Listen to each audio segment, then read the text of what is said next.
Assalamualaikum warahmatullahi wabarakatuh. Kami dari kelompok 3 kelas SIB 3E akan memaparkan hasil pengerjaan proyek kami untuk mata kuliah pemrograman mobile, yaitu membuat aplikasi mobile untuk melakukan visualisasi data akademik. Sebelumnya, perkenalkan anggota kelompok kami. Dengan saya sendiri yaitu Ahmad Sadikin dengan NIM 2141762132. Saya Claudia Dwi Putri Nabila dengan NIM 2141762029. Kemudian saya Edward Hermawan dengan NIM 2141762068. Dengan saya Randy Septian Pradana dengan NIM 2141762018. Baik, sebelum masuk ke penjelasan kode program, berikut kami akan mendemonstrasikan terlebih dahulu aplikasi kami. Di sini aplikasi kami sudah berhasil diinstal pada ponsel kami masing-masing, sehingga di sini untuk demonstrasinya akan menggunakan salah satu ponsel rekan kami. Pertama-tama, langsung saja membuka aplikasi. Di sini kami menggunakan autentikasi email dan password yang sudah terdaftar. Jadi di sini saya coba login menggunakan email kampus. Nah, sudah berhasil masuk ke halaman homepage. Lalu di bagian bar itu terdapat icon yang ketika diklik, dia akan memunculkan informasi email yang digunakan untuk login.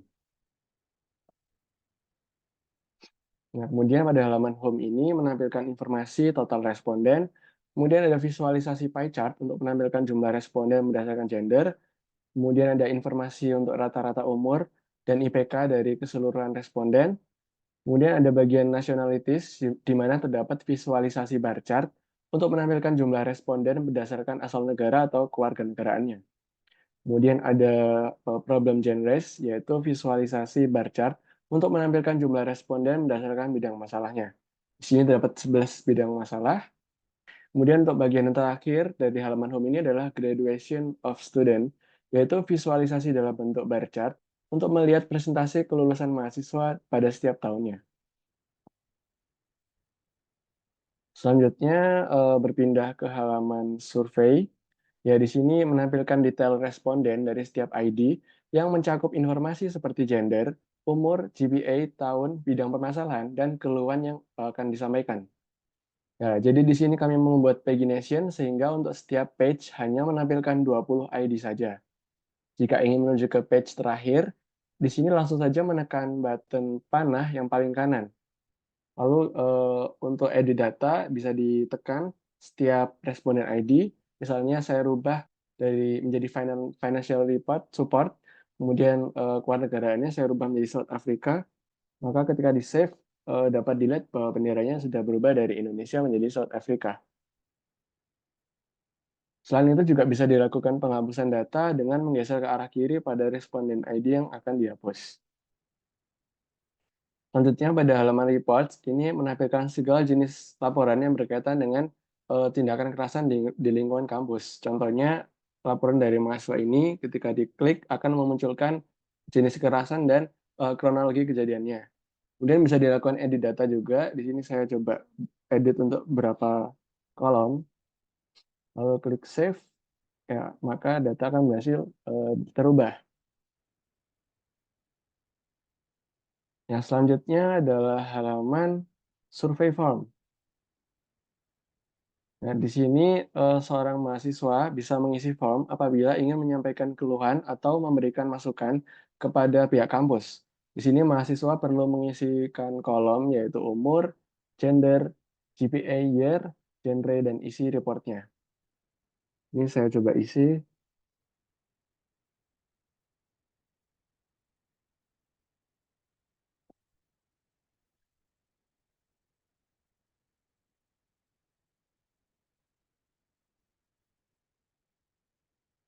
Nah, data akan berhasil terkirim, lalu kita cek apakah form yang disubmit tadi sudah muncul di halaman survei. Nah, dapat dilihat bahwa data sudah ditampilkan sebagai responden ID 1013. Kemudian bisa diedit juga tentunya. Ini saya coba ganti beberapa kolom, lalu saya klik save. Ya, data sudah berhasil dirubah. Lalu kita coba untuk menghapus beberapa data yang lain.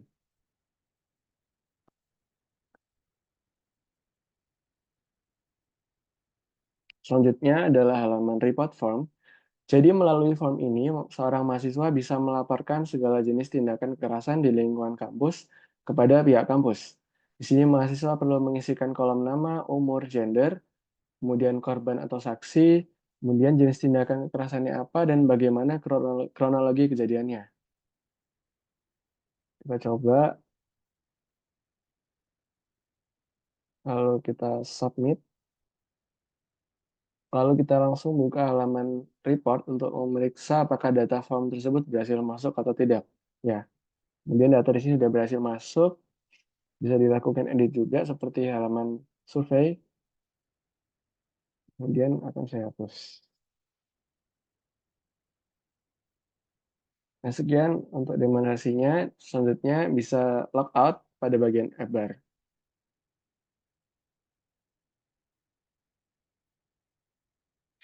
Selanjutnya adalah penjelasan untuk kode program Flutter-nya, yaitu yang pertama akan dimulai pada kode program out page di sini yang terdapat pada folder page.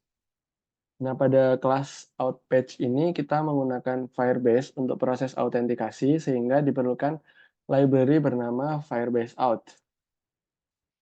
Fungsinya supaya bisa terintegrasi dengan layanan Firebase Authentication. Lalu di sini ada kondisi yang memeriksa. Jadi ketika user sudah berhasil login, maka dia akan diarahkan ke halaman layout navigation bar. Namun apabila belum berhasil login atau masih belum login, maka dia akan diarahkan kembali ke halaman login page. Selanjutnya adalah kelas login page. Ya, di sini pada halaman ini memungkinkan user untuk memasukkan email dan password, kemudian melakukan autentikasi dengan metode sign in with email and password dari Firebase. Kemudian ketika pengguna mencoba masuk, maka dia akan muncul indikator loading sebelum proses autentikasi. Nah, jika autentikasi berhasil, maka pengguna akan diarahkan ke halaman home. Namun jika terjadi kesalahan, akan memunculkan pesan kesalahan yang ditangkap dari Firebase exception. Nah, untuk tampilan dari halaman login ini mencakup elemen-elemen seperti logo aplikasi, kemudian ada welcome text, kemudian ada field untuk email dan password, dan juga tombol untuk sign in.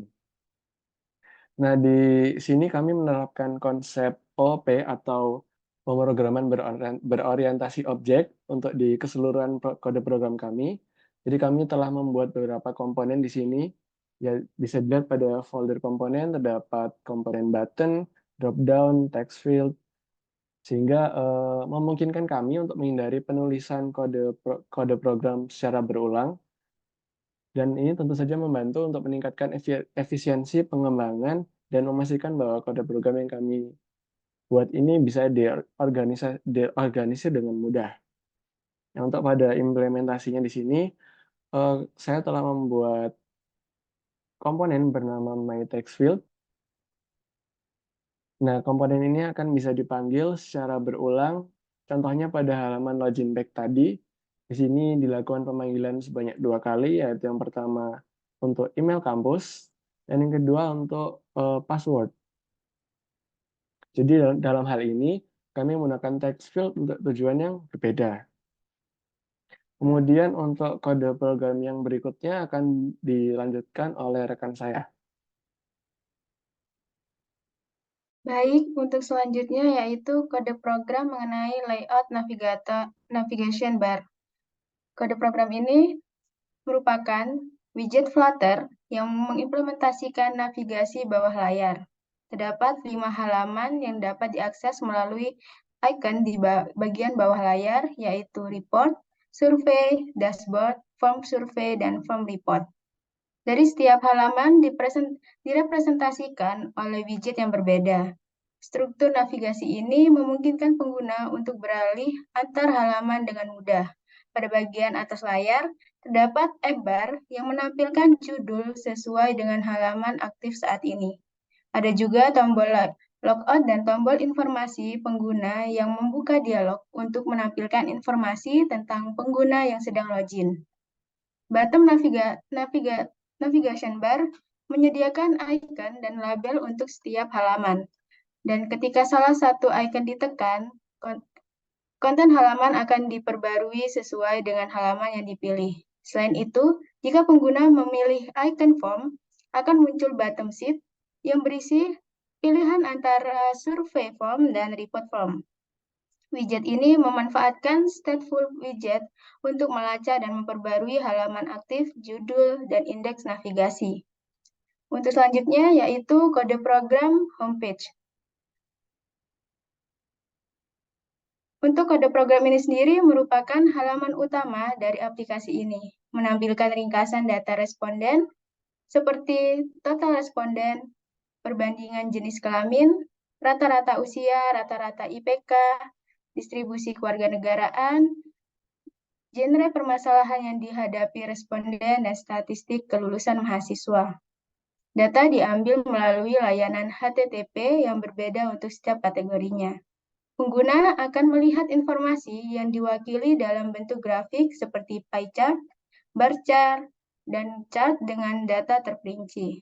Halaman ini dirancang dengan estetika yang baik, menggunakan warna dan grafik untuk memudahkan pengguna dalam memahami data.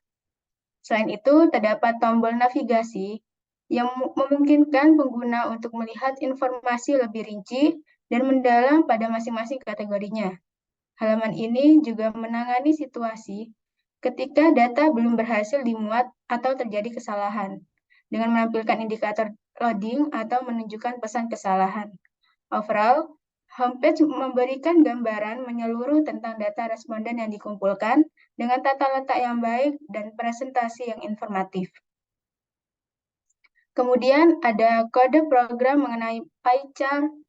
MyPieChart adalah komponen yang digunakan untuk menampilkan data perbandingan jenis kelamin responden dalam bentuk chart pada halaman homepage.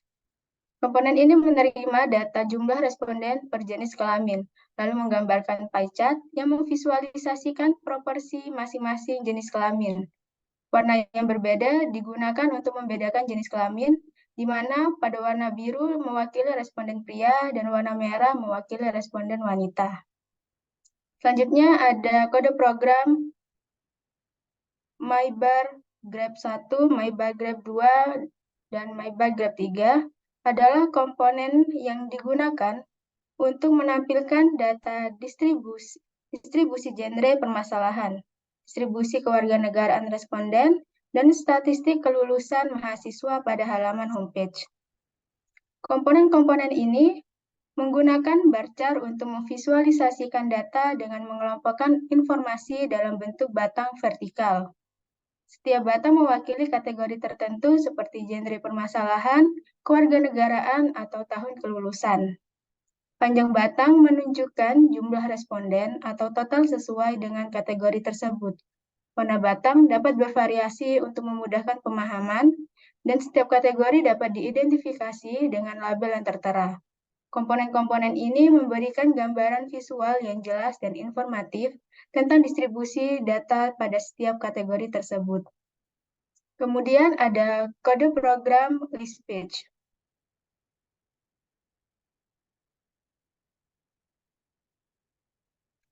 Kode program ini merupakan halaman yang menampilkan daftar responden dengan fitur seperti pagination, filter, dan edit data. Data responden diambil melalui layanan HTTP yang berbeda, dan daftar responden ditampilkan dalam bentuk list view builder. Pengguna dapat menghapus responden dengan swipe dan mengedit responden dengan mengeklik tombol edit. Terdapat fitur filter berdasarkan genre, laporan, usia, IPK, kewarganegaraan, dan jenis kelamin.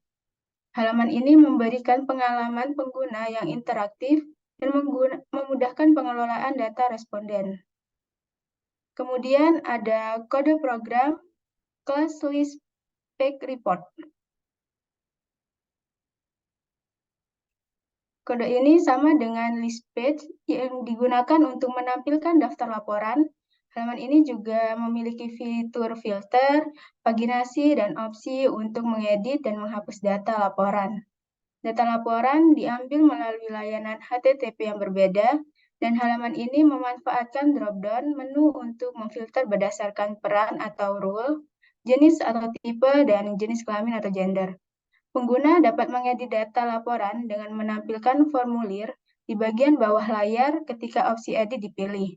Selain itu, informasi seperti nama, usia, jenis kelamin, peran, dan jenis kekerasan ditampilkan pada setiap item daftar laporan. Untuk selanjutnya, kode program akan dijelaskan oleh rekan saya, Ahmad Sodikin. Baik, terima kasih. Selanjutnya ada bagian form page. Di bagian homepage adalah sebuah halaman formulir survei yang digunakan untuk mengumpulkan respon dari responden.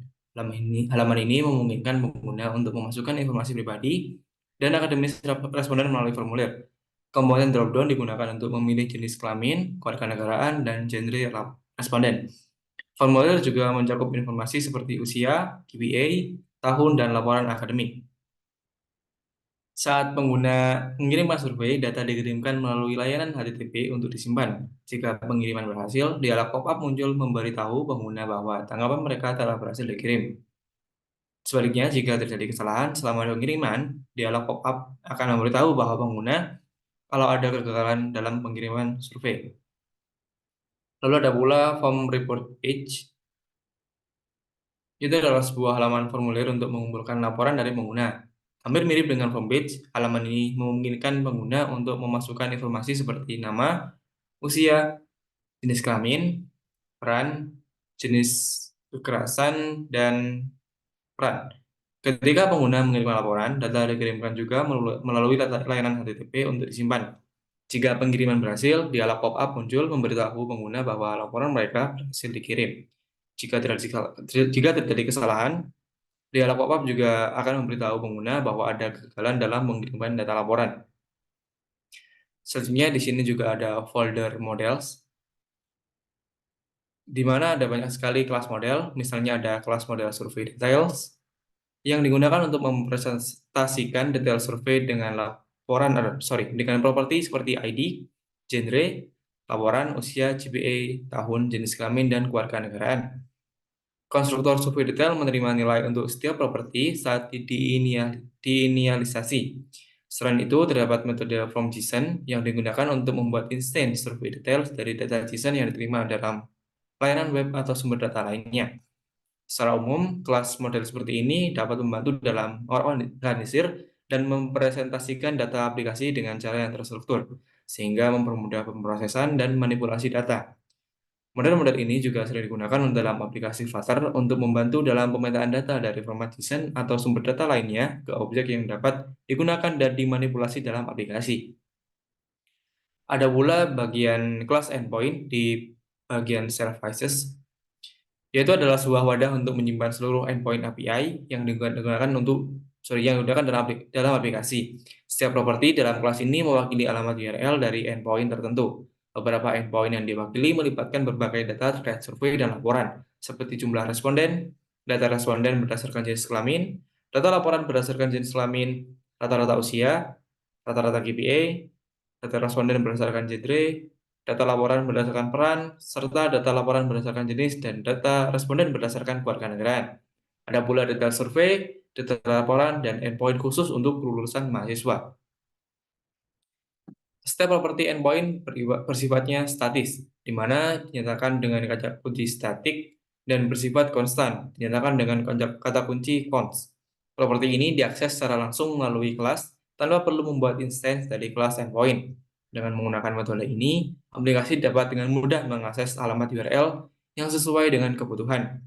Selain itu, kelas ini juga menyediakan beberapa metode statis untuk menggabungkan alamat domain dengan metode endpoint, sehingga aplikasi dapat membangun URL lengkap untuk permintaan API. Metode-metode tersebut diimplementasikan sebagai metode statis, memungkinkan pemanggilan langsung dari kelas tanpa membuat instance. Sebagai contoh, bisa dilihat pada bagian kelas getURL_total_respondent. Fungsi ini akan mengembalikan URL lengkap untuk mengakses endpoint total respondent dengan menceritakan alamat domain yang sudah ditentukan. Pendekatan ini membantu dalam memelihara dan mengatur endpoint API secara terpusat. Kode program tersebut mengimplementasikan berbagai kelas yang bertindak sebagai antarmuka antara aplikasi Flutter dan API web. Pertama, kelas HTTP Survey Detail dan HTTP Report Details bertanggung jawab untuk mengelola koneksi ke endpoint API yang berkaitan dengan detail survei dan laporan. Dua kelas ini menyediakan metode untuk mengambil data berdasarkan halaman dan jumlah item per halaman, serta metode untuk membuat, menghapus, dan memperbarui responden dan laporan. Selanjutnya ada kelas-kelas lain seperti HTTP Total Respondent, HTTP Average Age Respondent, dan HTTP Average GPA Respondent, yang fokusnya ada pada koneksi ke endpoint-endpoint yang terkait dengan total responden, rata-rata usia responden, dan rata-rata GPA responden. Masing-masing kelas ini menyediakan metode untuk mengambil data yang relevan.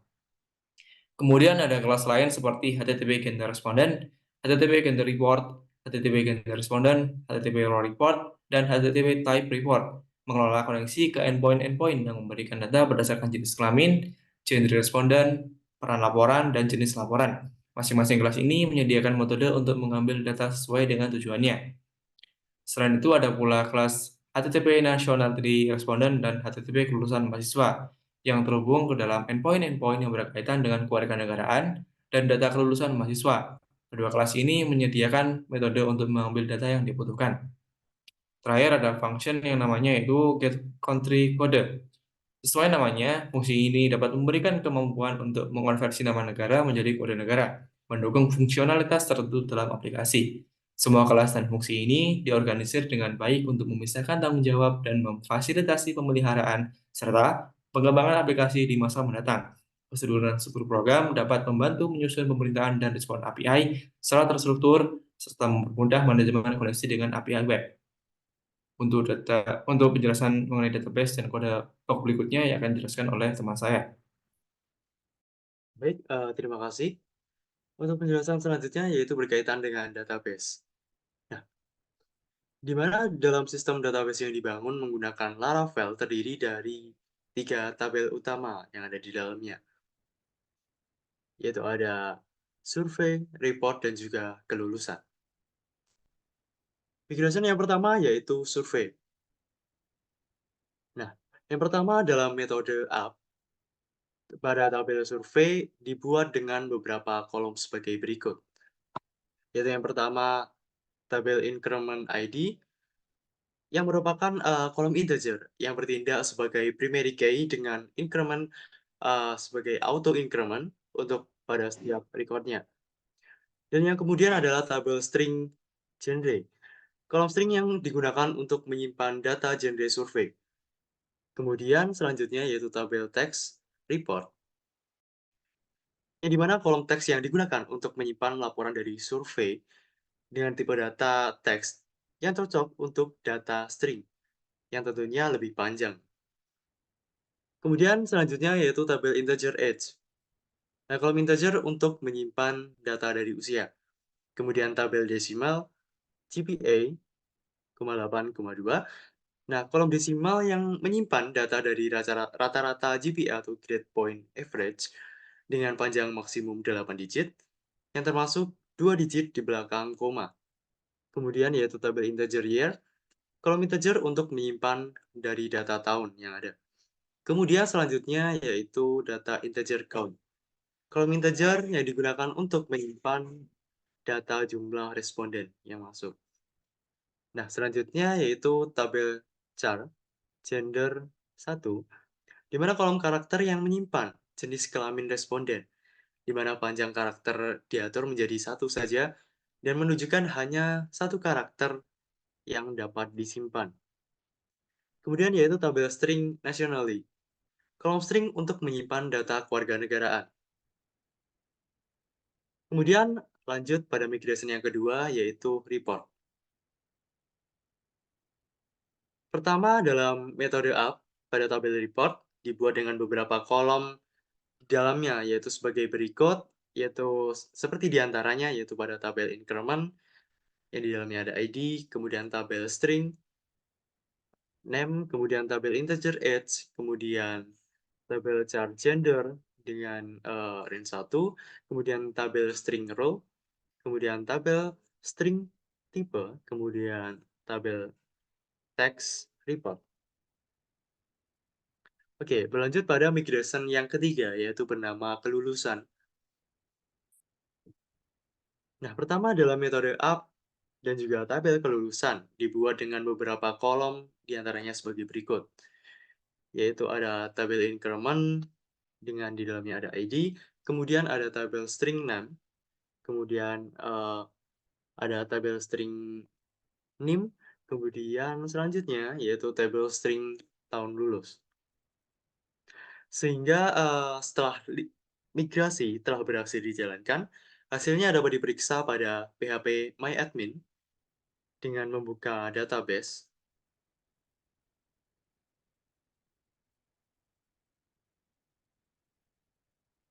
Nah, di mana pada konfigurasi database tersebut terdapat pada konfigurasi Laravel kami yang dinamai survei analitik.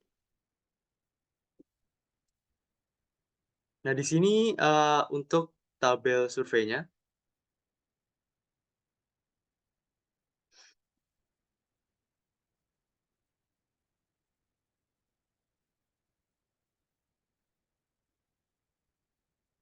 baik. Untuk kemudian yaitu ada tabel report.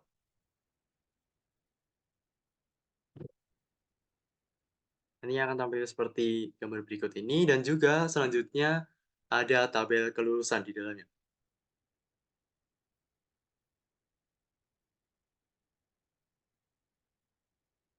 Nah, untuk selanjutnya yaitu berkaitan dengan alur dari kode program atau dapat disebut sebagai flowchart di dalamnya.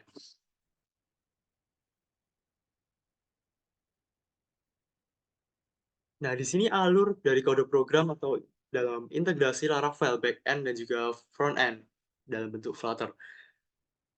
Nah, sistem yang dibangun terdiri dari backend menggunakan Laravel dan juga frontend menggunakan Flutter. Berikut ini merupakan alur secara umum dari kode program yang ada. Yang pertama yaitu database migration pada Laravel. Itu pertama, pada struktur database diatur menggunakan migrasi Laravel. Yaitu terdapat 3 tabel utama yang disiapkan, yaitu ada survei, report, dan juga kelulusan, dengan kolom-kolom yang sesuai di dalamnya. Kemudian yang kedua ada API Controller di Laravel. Setelah migrasi, nantinya API Controller dibuat untuk mengelola akses data. Contohnya seperti survei controller, report controller, dan juga kelulusan controller. Di mana controller ini berfungsi sebagai perantara antara aplikasi Flutter dan juga database di dalamnya, menanggapi permintaan dari HTTP dari Flutter. Nah, kemudian untuk yang ketiga yaitu ada Laravel API Routes, di mana routing diatur di Laravel untuk mengarahkan permintaan HTTP dari Flutter ke API controller yang sesuai. Misalkan, pada route API/survey ada strip details dapat dihubungkan dengan metode di survey controller yang mengambil dari data survei yang ada. Kemudian selanjutnya yaitu ada model kelas di Flutter. Nah, pada sisi Flutter sendiri terdapat folder model yang berisikan sejumlah kelas model seperti halnya survey details, report details, dan juga kelulusan mahasiswa. Kelas-kelas ini tentunya merepresentasikan objek data dengan properti-properti di dalamnya. Oke, next. Selanjutnya yaitu HTTP endpoint di Flutter. Dalam file endpoint Dart, terdapat kelas endpoint yang menyediakan URL untuk setiap endpoint API, yang tentunya memudahkan dalam melakukan HTTP request ke backend. Lanjut, untuk selanjutnya yaitu ada HTTP service di Flutter. Pada modul service, pada Flutter tentunya menyediakan kelas-kelas yang untuk berinteraksi dengan backend menggunakan HTTP request, HTTP survey detail untuk mengelola data survei, HTTP report detail untuk data laporan, dan juga sebagainya. Selanjutnya yaitu HTTP request dan JSON parsing di Flutter. HTTP request ini tentunya digunakan untuk mengambil data dari backend. Contohnya, di HTTP survey details, terdapat metode get survey details untuk mengambil detail survei. Hasil respon dari JSON dari backend diparse menjadi objek-objek menggunakan model kelas Flutter yang sesuai. Oke, next selanjutnya yaitu penggunaan data di aplikasi Flutter. Tentunya setelah data diambil dari backend, data tersebut digunakan dalam aplikasi Flutter untuk menampilkan informasi di antarmuka pengguna. Selanjutnya yaitu interaksi pengguna dan juga pengiriman data. Pengguna dapat berinteraksi dengan aplikasi Flutter untuk mengirim data melalui formulir. Tentunya data tersebut dikirim dari backend menggunakan HTTP request, contohnya pada create report dalam HTTP report attached. Selanjutnya yaitu update dan juga hapus data. Terdapat pula fungsionalitas untuk memperbarui dan juga menghapus data melalui backend, seperti pada metode update report dan juga delete report. Nah, tentunya dari alur yang ada ini, sistem tentunya dapat mengelola, mengambil, dan juga memperbarui, serta menghapus data melalui antarmuka Flutter yang terhubung dengan backend Laravel melalui RESTful API. Baik, mungkin itu saja yang dapat kelompok kami sampaikan. Apabila ada kekurangan dalam penyampaian, mohon untuk dimaafkan. Sekian dari kelompok kami. Wassalamualaikum warahmatullahi wabarakatuh.